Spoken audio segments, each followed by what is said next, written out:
ઓમ ગણેશ હર હર મહાદેવ। નિર્જળા એકાદશીનું વ્રત કેમ કરવામાં આવે છે અને નિર્જળા એકાદશીને બીજા નામોથી પણ સંદર્ભિત શાસ્ત્રોમાં કરેલ છે એ શું છે, આજે આપણે એ વિષય પર ખૂબ જ ટૂંકાણમાં સત્સંગ કરીશું અને આ નિર્જળા એકાદશીની પાછળની કથા શું છે આજે આપણે સત્સંગ કરીશું। જો તમને આ સત્સંગ વિશે વિડીયો પસંદ આવે તો લાઇક કરજો, શેર કરજો અને ચેનલને સબસ્ક્રાઇબ ન કરી હોય તો સબસ્ક્રાઇબ અવશ્ય કરજો। તો ચાલો સત્સંગ શરૂ કરીએ। હવે સૌથી પહેલા તો એ શ્રવણ કરો કે નિર્જળા એકાદશીને ભીમ એકાદશી પણ કહેવાય છે અને પાંડવ એકાદશી પણ કહેવાય છે। કેમ? કારણ કે બધા જ પાંડવોએ આ એકાદશી કરી હતી, પણ આ બધા પાંડવોમાં જે ભીમ હતા એ આપણે જાણીએ છીએ કે ખાવા પીવાના શોખીન હતા, એટલે એ ક્યારેય ભૂખ્યા રહી શકે એમ નહોતા અને છતાં પણ એમણે ઘણીવાર પ્રયત્ન કર્યો ભૂખ્યા રહેવાનો, પણ એમનાથી ભૂખ્યા રહેવાતું નહોતું અને શરીર આખું દુર્બળ થઈ જતું હતું। અને એ જ મનની શંકાનું સમાધાન માટે એ ભીમ જે છે વ્યાસમુનિ પાસે ગયા।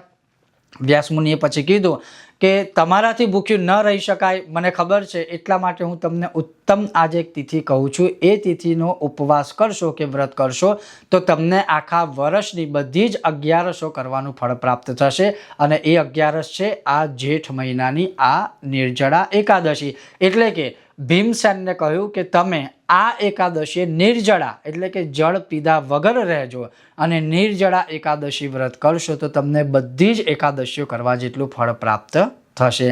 આ રીતે ટૂંકાણમાં આ કથા મેં તમને કહી જે આપણા મહાભારત ને પુરાણ આદિમાં કહેલી છે ગ્રંથોનું। મહાભારત આદિથી માંડીને પુરાણોમાં અને આપણા વ્રતોના ગ્રંથોમાં આ કથા સંદર્ભિત કરેલી છે। આના સિવાય પણ બીજી ઘણી બધી કથાઓ છે આ નિર્જળા એકાદશીને સંદર્ભિત, પણ મૂળ કથા આ છે જે આપણા પુરાણોમાં છે અને ત્યારથી જ આમને નિર્જળા એકાદશી કહેવાયું, પાંડવ એકાદશી કહેવાય અને સાથે સાથે ભીમ એકાદશી પણ કહેવાય। એટલે જે કોઈ પણ મનુષ્ય આ એકાદશી કરશે એને દરેક પ્રકારના મહાપુણ્ય ફળની પ્રાપ્તિ થશે અને જે કોઈ મનુષ્ય આ એકાદશીની કથા શ્રવણ કરશે અથવા તો બીજાને કરાવશે એને શ્રી હરિની કૃપા પ્રાપ્ત થશે। ખૂબ જ જલ્દી મળીશું નવા વિષયના વિડીયો સાથે, ત્યાં સુધી તમે જોતા રહો। ચાલો સત્સંગ કરીએ મારી સાથે। ઓમ ગણેશ હર હર મહાદેવ। ભારત માતાની જય।